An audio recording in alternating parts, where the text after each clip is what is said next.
Oh, let's ask him why he wasn't here. Yeah.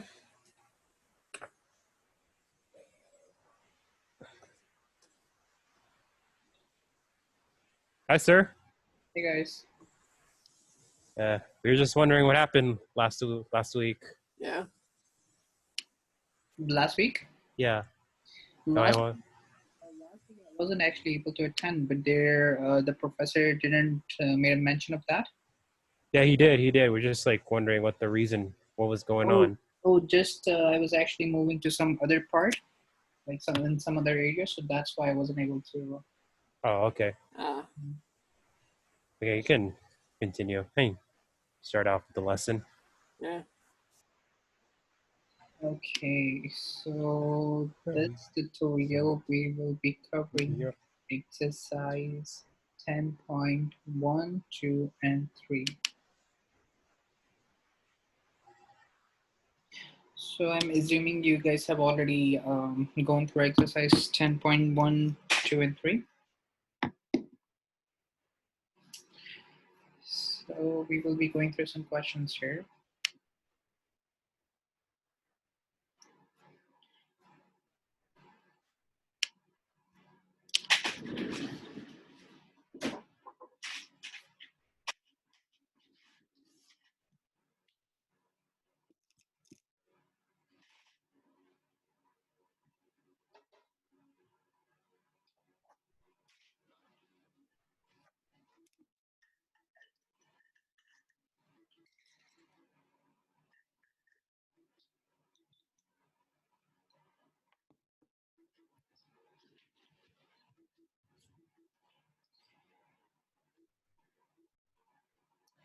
Can you guys see my screen? No, not yet. No.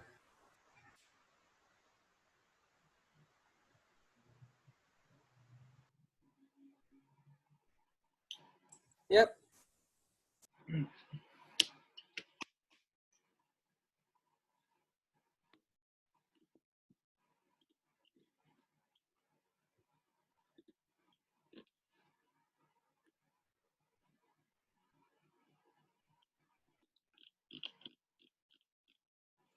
Okay, is everyone able to see my screen? Yep. Okay, let's get started. So this is the exercise 10.1. In this exercise, we will not be covering the 10.1.1, which is graph models. And this is on page number 683 of your textbook. Okay. So let's take the first question from this exercise. And this is to draw a simple. This is about the simple graph. So here we have a simple graph which is represented as G, and we have to show that the relation R on the set of vertices of a G such that U R V, if and only if there is an edge associated to UV, is a symmetric irreflexive relation on G. So now if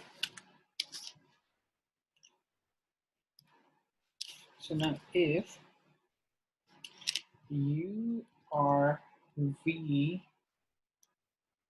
right, we know that relation R on the set of vertices of G such that U R V if and only if there is an edge associated with UV. So if U R V, then there is an edge associated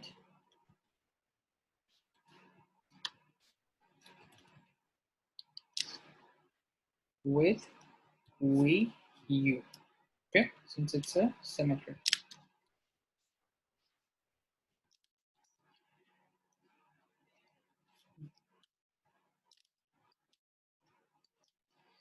But we know that U to V is basically equals to V to U because it's a symmetric, right? So this edge is associated with VU, and therefore V are U. Thus, by definition, R is a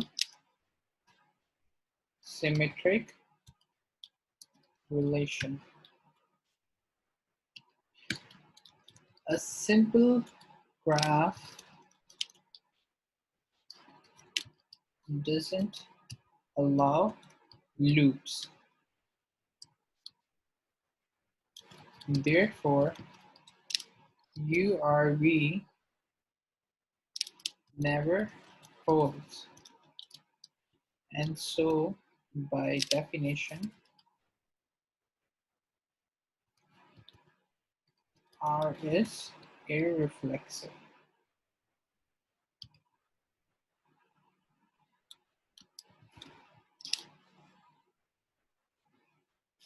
Okay, so basically what we have to show is we have to prove that if there is a graph G such that URV, then it is only URV if and only if UV is a symmetric irreflexive relation on G.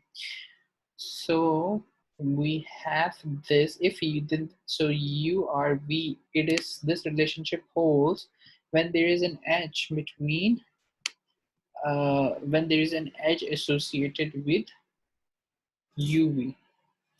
So it should be UV.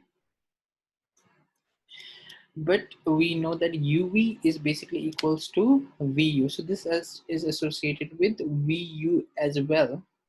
And because in a simple graph, and as it is in the question, it says that it's a simple graph, but we know that in a simple graph, we don't have any loops. So therefore, that is not the possibility. Thus, by definition, R is a symmetric relation. So this edge is associated with VU, and therefore V are U. Thus, by definition, R is a symmetric relation.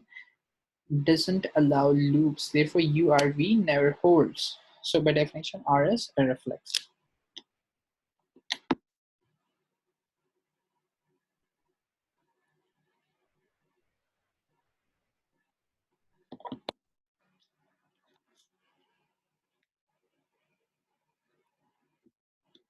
Okay, moving on to the next question. So in here, we have to construct an influence graph. So in this graph, basically what we have to do is we have the board members of a company, and then we have a president, which can be influenced by the director of research and development. Let me just open up my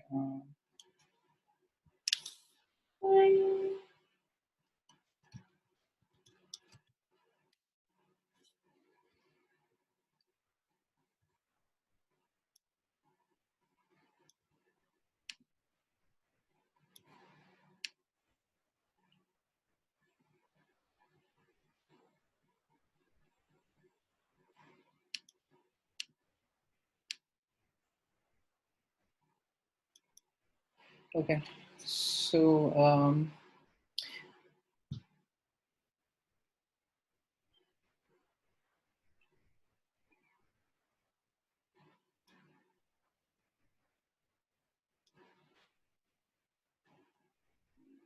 are you guys able to see my screen? Yep. Okay. So here we have to construct an influence graph for a company, and that company, it has a president. So we will write president here. So that's the president. Okay. The president can influence the director of research and development. So we also have a director of research, director of research and development. Okay, and then the director of marketing, it can also influence the director of marketing, director of marketing, and the director of operations. So the director of operations. Director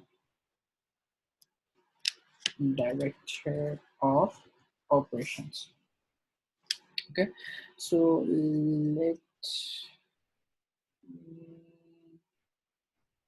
so a president, it can influence this guy, and this guy here, right? So this arrow is the direction of influence. Okay. The director of research and direct development. So this guy here, director of research and development, can influence the director of operations. So this guy here can influence director of operations. So this arrow here denotes this. The director of marketing can influence the director of operations as well. So this guy here can also influence this guy. And no one can influence or be influenced by the chief financial officer. So this is another new entity. So chief financial officer, he is untouched. Like nobody can influence him or can be influenced by the chief financial. But because it is a node in the graph, so we have to picture it in the graph. So what we will do is we will basically just have another node in the graph for the chief financial officer. Okay, so we will just have the node in the graph, but because it is not influenced or cannot be influenced by anyone, so therefore there will be no arrow going in or coming out of it.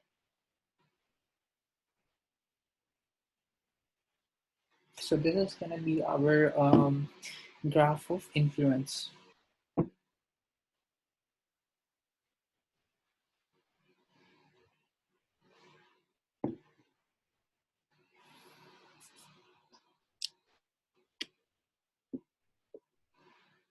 Any questions?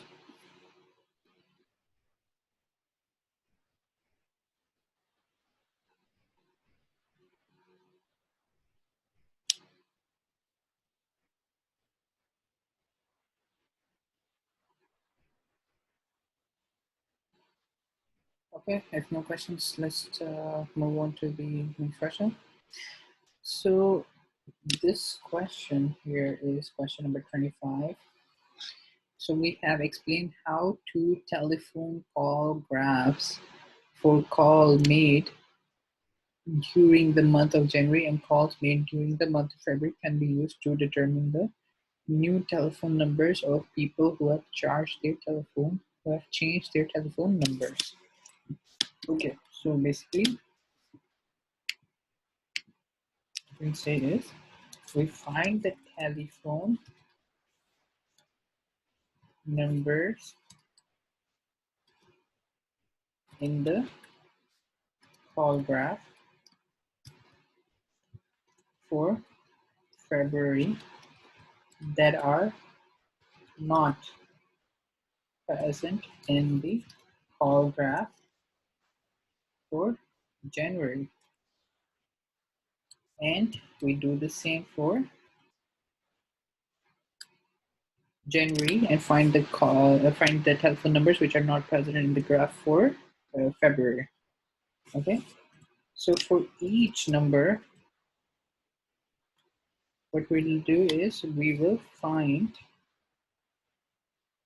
make a list of the numbers.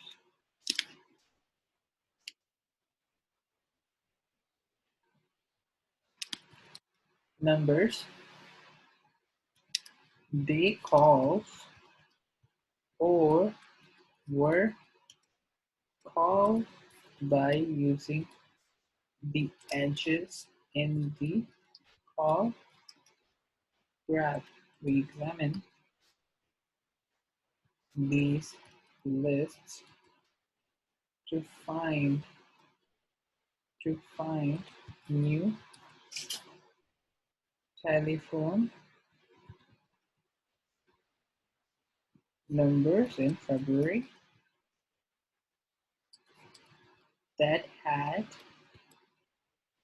similar calling pattern to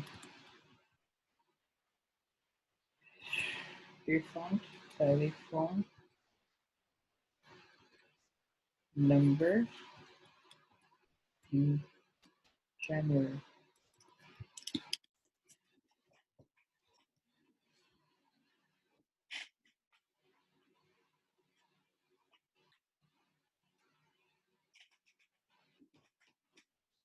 Basically, what we do is, so first of all, we will examine our call graph, and then we will find the telephone numbers which are in the graph for January but are not present in the graph for February, and then we will do the same thing for the graph of February. Try to find the numbers which are not present in the graph of January. And then once we find all those phone numbers, and then what we do is we will find for each of those phone numbers, we will make a list of numbers they call.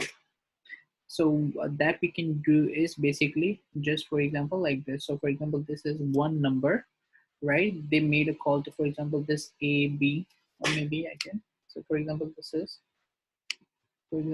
the number A, and then it made a call to some number, for example, B, C, D, and so on and so forth.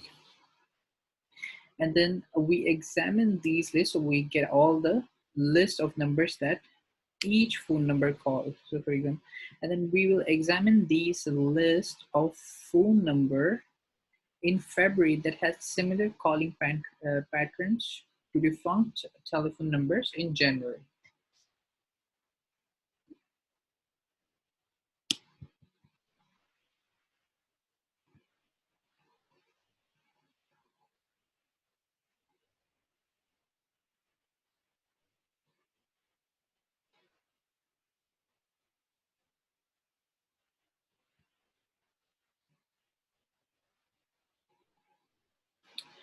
Okay, let's take another question. So this is question number 35.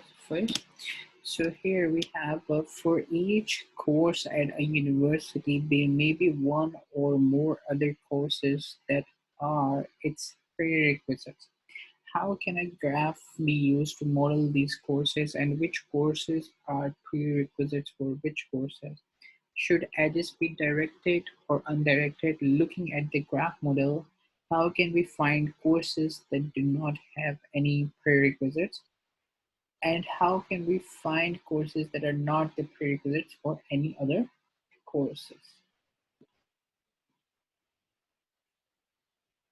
So basically, what we can do is we will have to draw a graph for this kind of to represent this relationship. So where the vertices are the courses. So for example,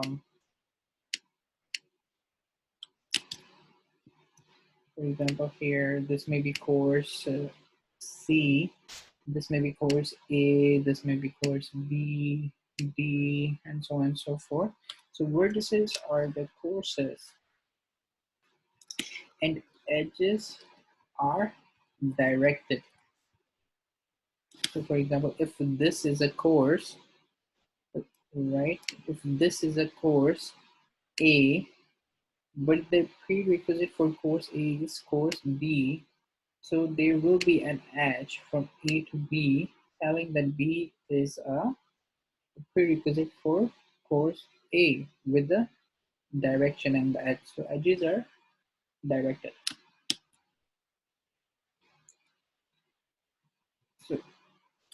So edge UV means that course U is prerequisite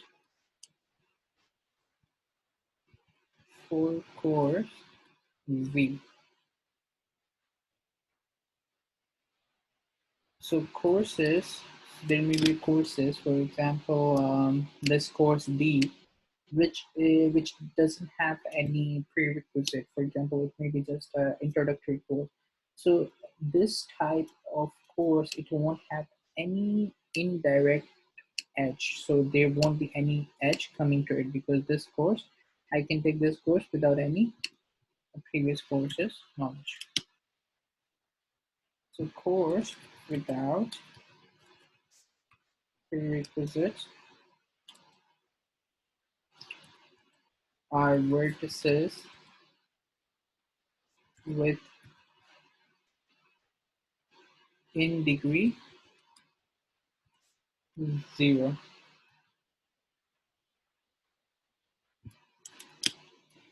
So this is the in degree 0, and then there may be this course, for example,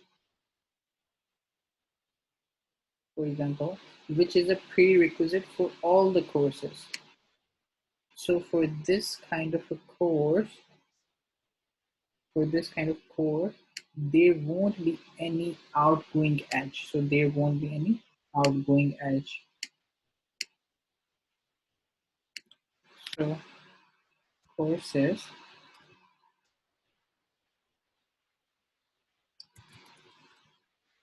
that are not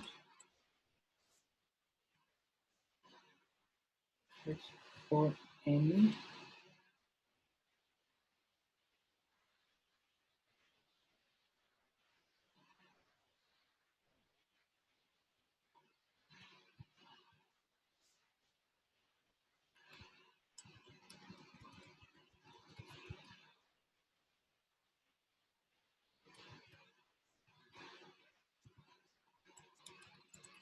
yeah.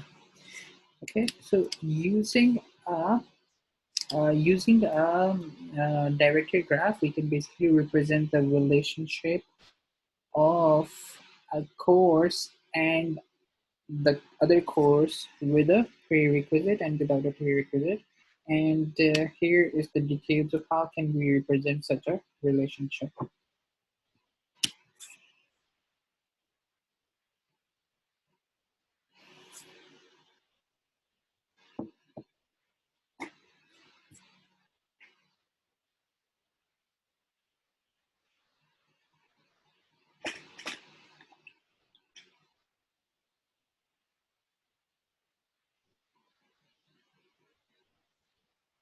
Questions?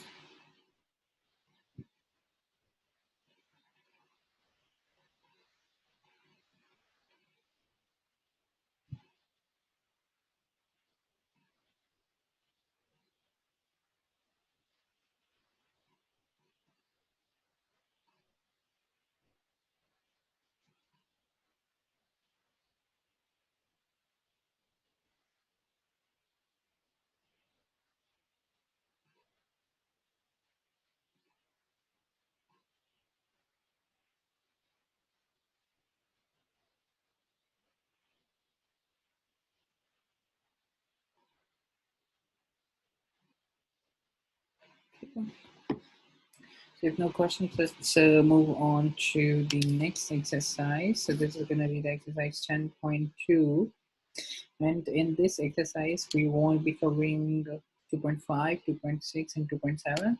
So we won't be covering bipartite graphs and matching special types of graphs and new graphs from the old graphs. Okay, so we won't be covering these topics in the course curriculum. Okay, so our first question is, so in exercise 1 to 3, so on these above, find the number of vertices, the number of edges, and the degree of each vertex in the given undirected graph. Identify all isolated and pendant vertices. So let's probably try to,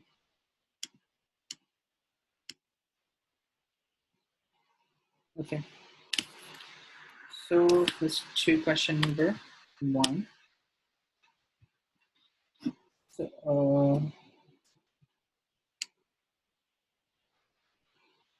okay.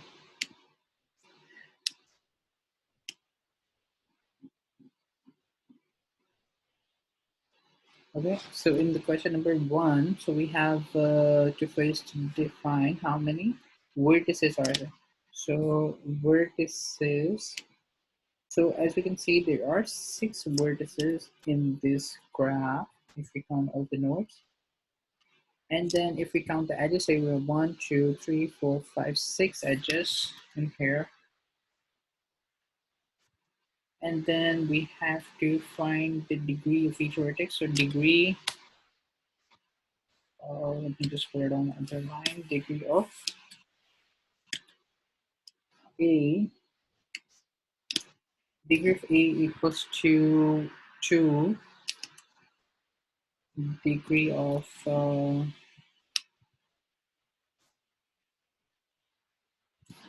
so degree of B, C, D, E, and F.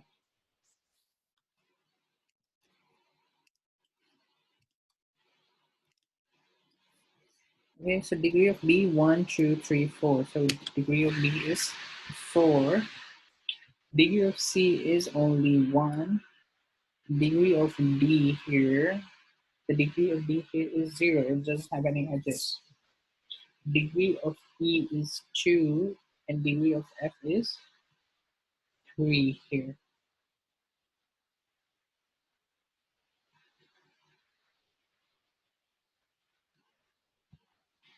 Okay, and we will do the same thing for, let's say, part number 3. Question number 3 here. So the number of vertices it has 1, 2, 3, 4, 5, 6, 7, 8 vertices. We have to count the number of edges.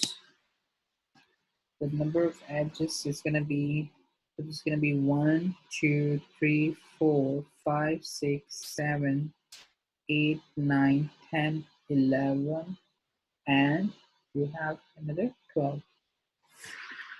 So the number of edges are 12. Now we have to count the degree for each one of them.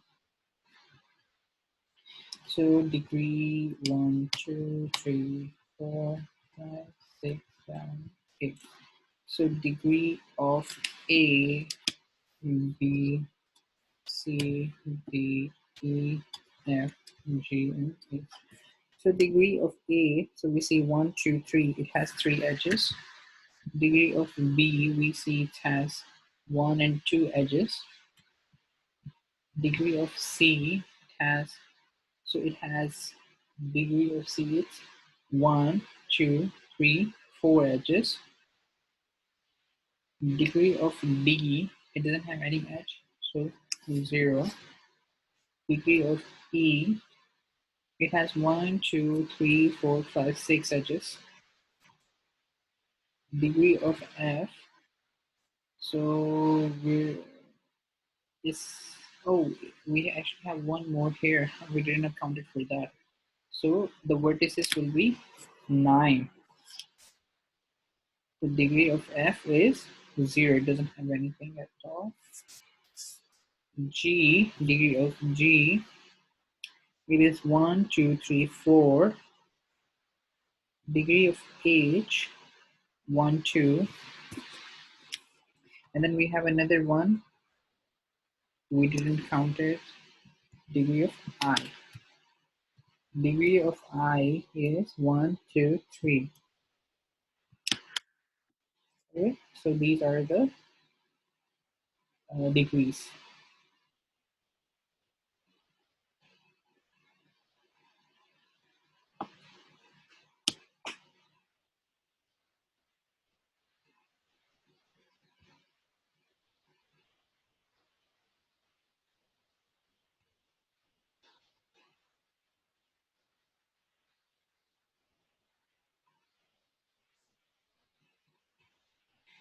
Any questions?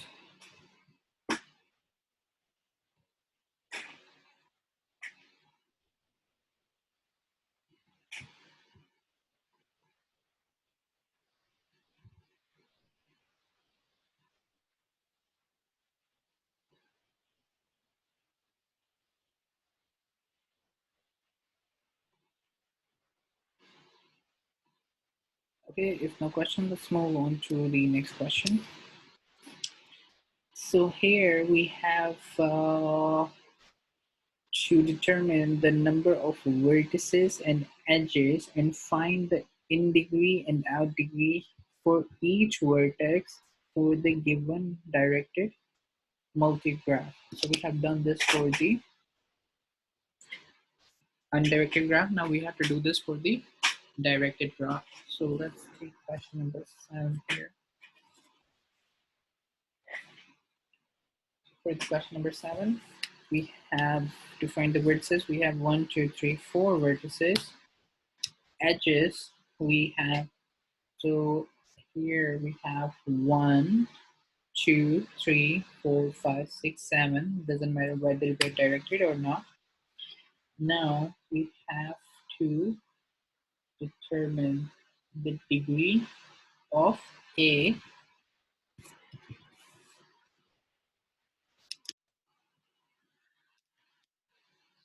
which is the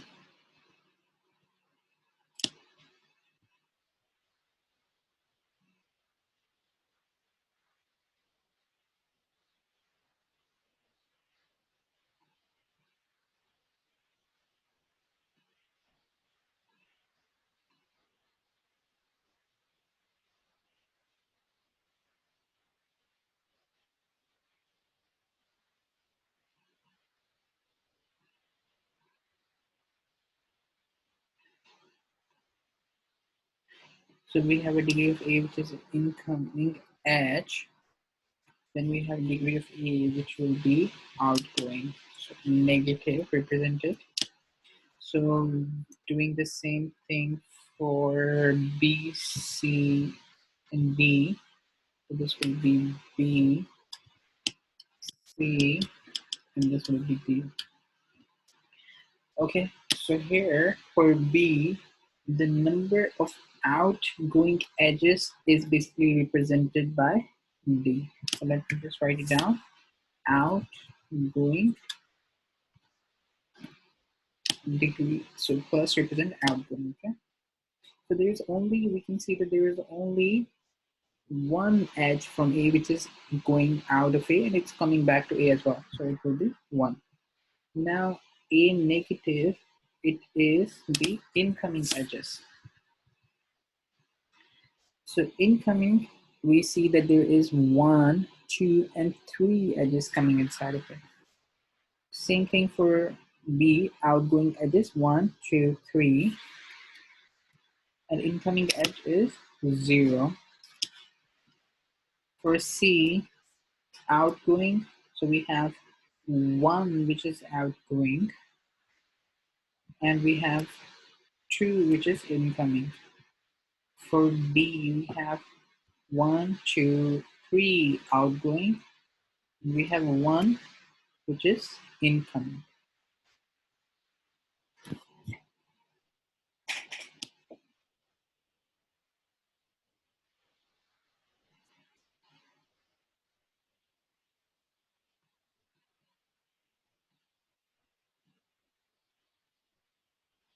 Any questions?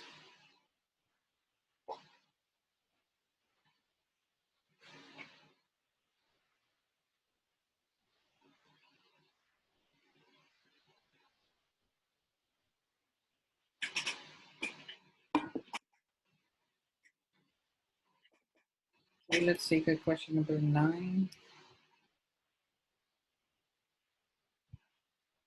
Let me just write it over here.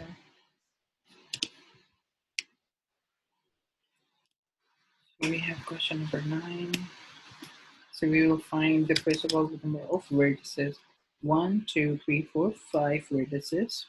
I find the number of edges. This one is 1, 2, 3, 4, 5, 6, 7, 8, 9, 10, 11, 12, 13 edges. And we have to find the degree for all of them. Let me just copy this here, back here. So we have A, B, C, D, and we will need for E as well. Let me just remove them.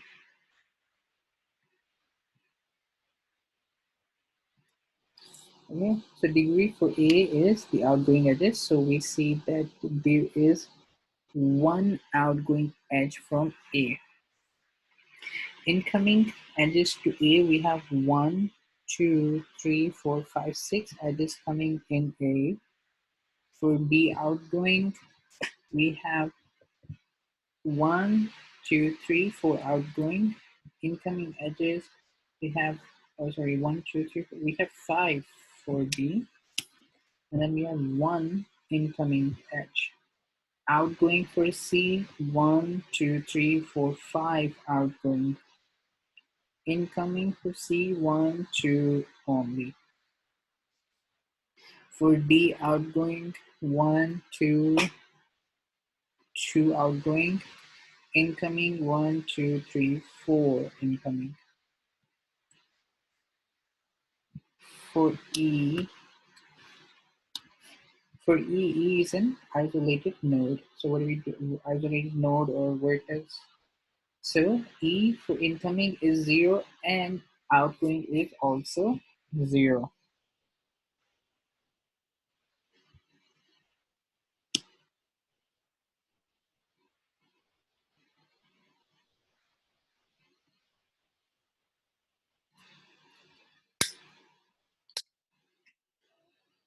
Any questions?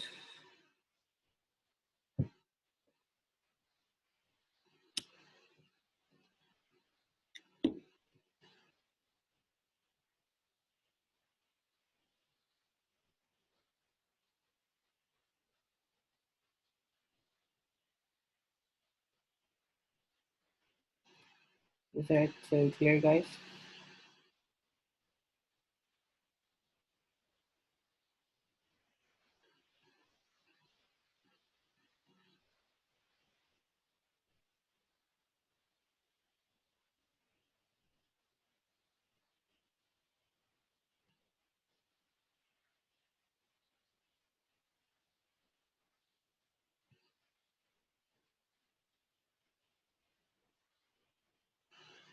Are you guys there? Yeah. Everyone is so quiet. Yeah. I guess we have one more tutorial after this. And then you guys have a final exam.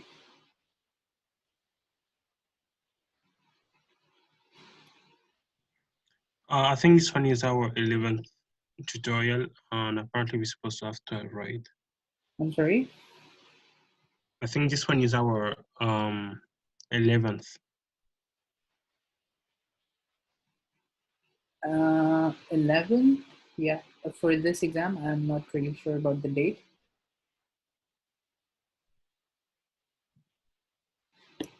Yeah, but seems like there is only one tutorial left after this. And we have exercise 11.1, 2, and 3. And then there is another 10.4 for the next tutorial. And then this will be it for this course. Okay, let's move on to the next exercise, which is exercise 10.3 of your course. So in this exercise, what we have is we have matrices and agency.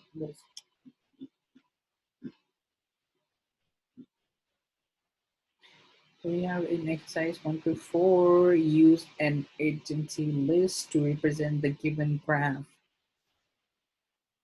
Okay, so what we have to do is we have to identify the adjacent vertices for all the vertex.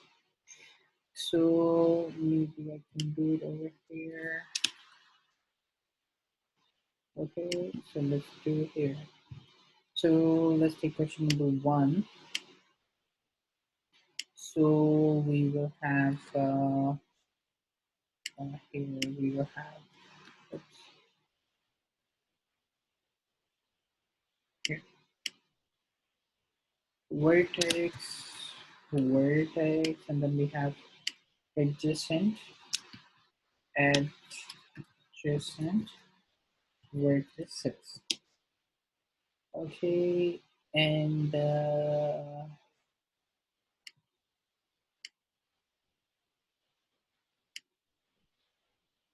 okay, so let's do this first question here. So we have, let's do for the vertex A here. So the adjacent vertex to vertex A is, we have B, C, and D, all three. B, C, and D.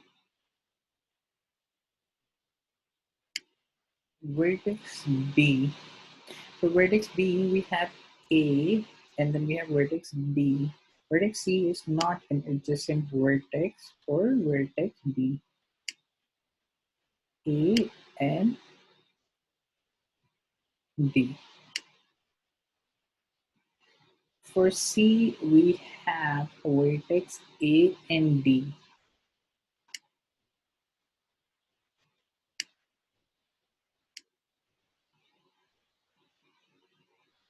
Okay, and then lastly, for vertex D, if we see, it is all three. A, B, and C.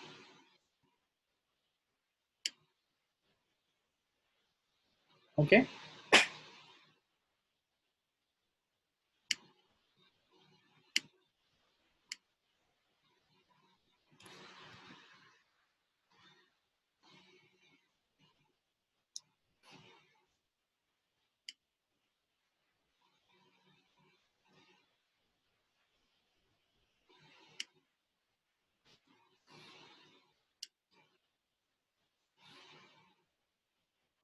Okay, let's take another question. Question number 3.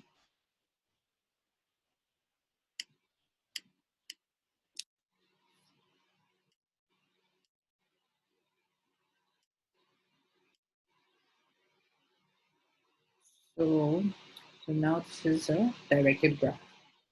So we have vertex A.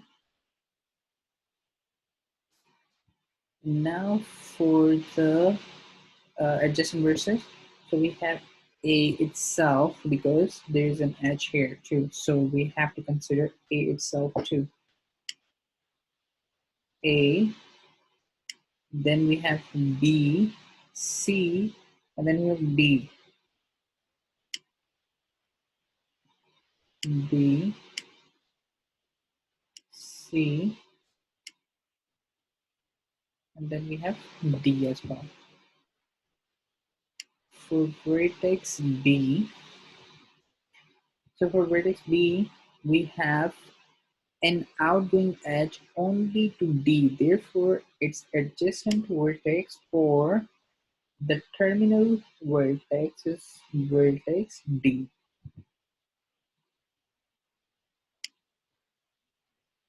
Part C. So for part C, we have, there's an incoming edge in vertex A and B. A and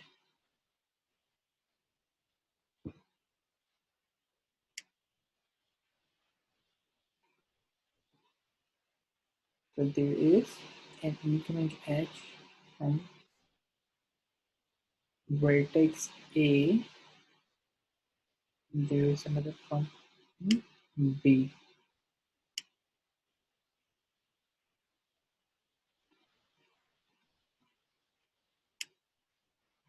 Lastly, vertex D.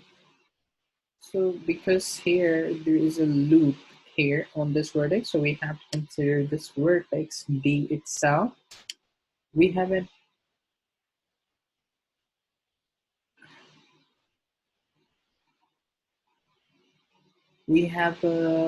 vertex number D here. Then we have vertex C here as well.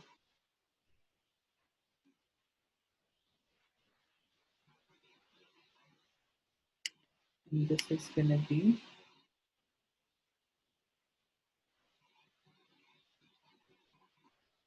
B. So A, B, C, D, D, E, B, B, C, D.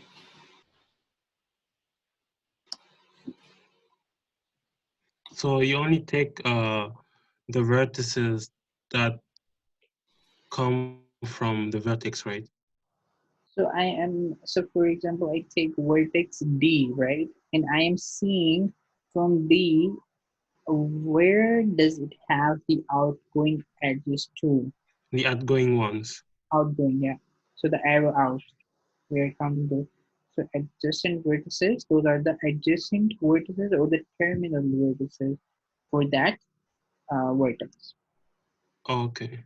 And that's why, like in C, you didn't take the D because D is coming to the vertex, right? For the vertex C, Yeah, C. yeah. Okay. Thank you.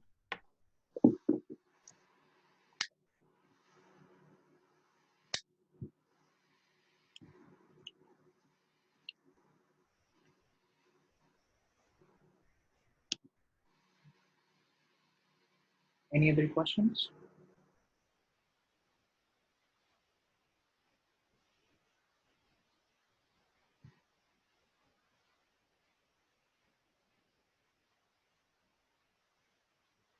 Okay, let's move on to the next question.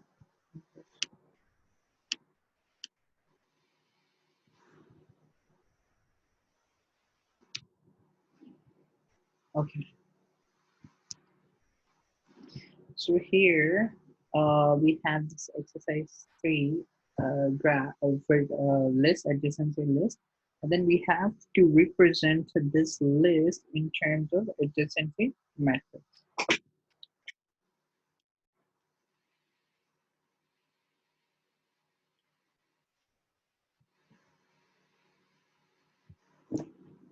So what we will do is we will take the list and convert it into matrix. So vertex number A, we take vertex A, and then we see that it has all 4 adjacent to it. So 1, 1, 1, 1 for vertex. For vertex B, we say 0, 0, 0, and 1. For vertex C, we have 1, 1, 0, 0, and for vertex D, we have 0, 1, 1, 1.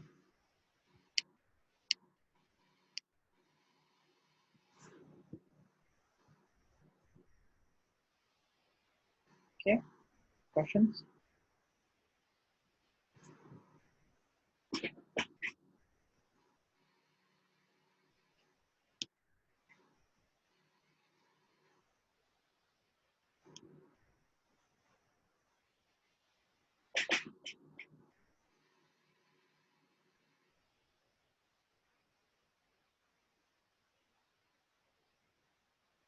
Any questions here?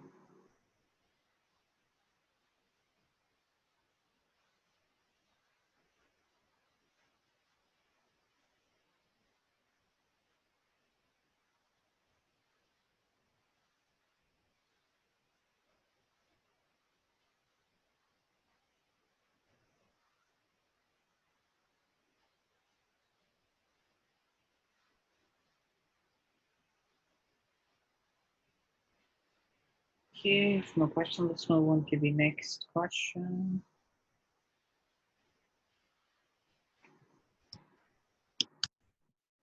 So we have to find the adjacency matrix for the given directed multigraph with respect to the vertices listed in alphabetical order.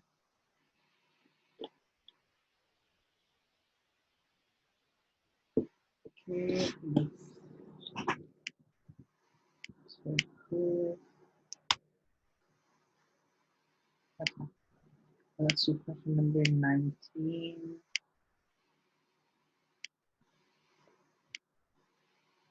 So we have 4 vertices. Okay, so we have A, it has B and D. So this is, let's make this for the sake of reference, let me put them there. A, B, C, D. So for A, we have B and D adjacent to it. B and D, we put 1, 1. Others are 0. So it's actually B only because there is an only outgoing dash to B. So D is also 0.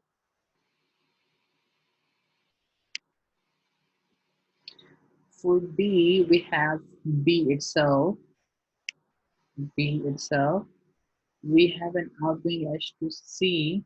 So C, and then rest are 0. For C, we have C itself. There is an outgoing dash to B. There is an outgoing dash to B. The rest is 0.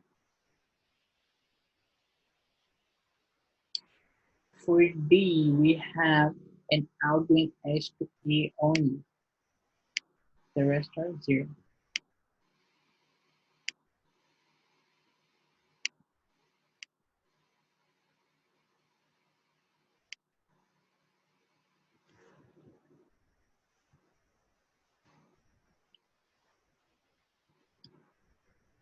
Any questions?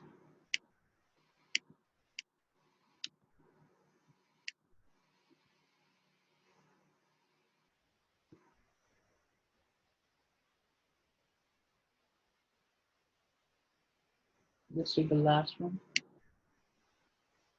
21. So we have 4 vertices.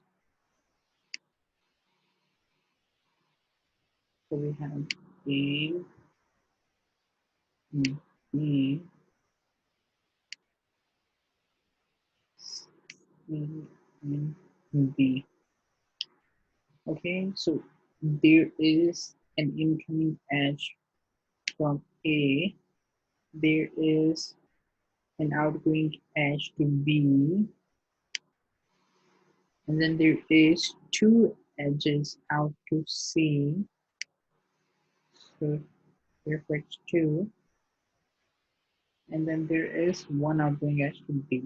So that's 1. For B, we have an outgoing edge from to A.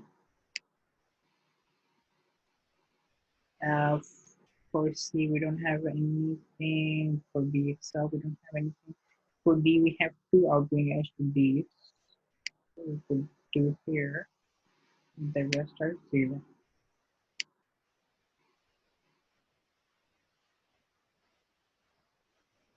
For C, we have an outgoing edge to itself, which is going to be 1.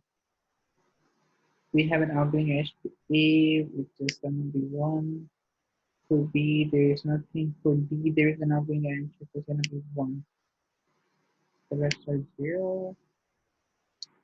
For D, there is no edge going to A, so 0. For B, we have 2 edge going to B, so it's 2. And then for C, we have 1 edge going to C. And we don't have any incoming edge to B. Perfect. This.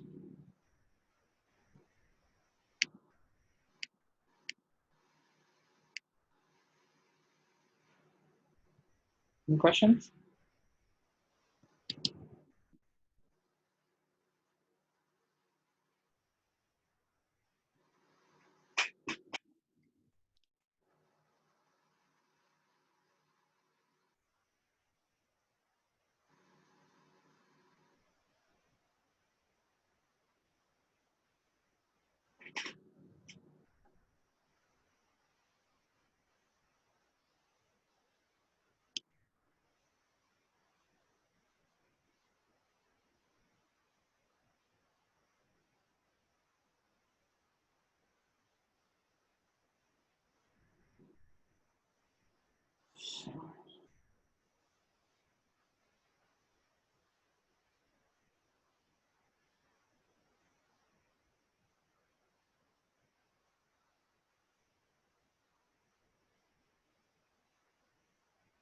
Okay. If there's no more questions, and I'll see you guys in the next tutorial. In the next tutorial, we will be covering 10.4, exercise 11.1, 2, and 3. So these are 4 exercises, and then we will be done for this course. All right. I'll see you guys in the next tutorial. So if there is no more questions. All right. Bye, everyone. So there's no question on trace. I'm sorry. There's no question on chapter 11 trace. Chapter 11 we will be covering next week. Oh, okay, next week. Okay. Yeah. Okay. All right. Thank you, everyone. Bye. Goodbye. Bye.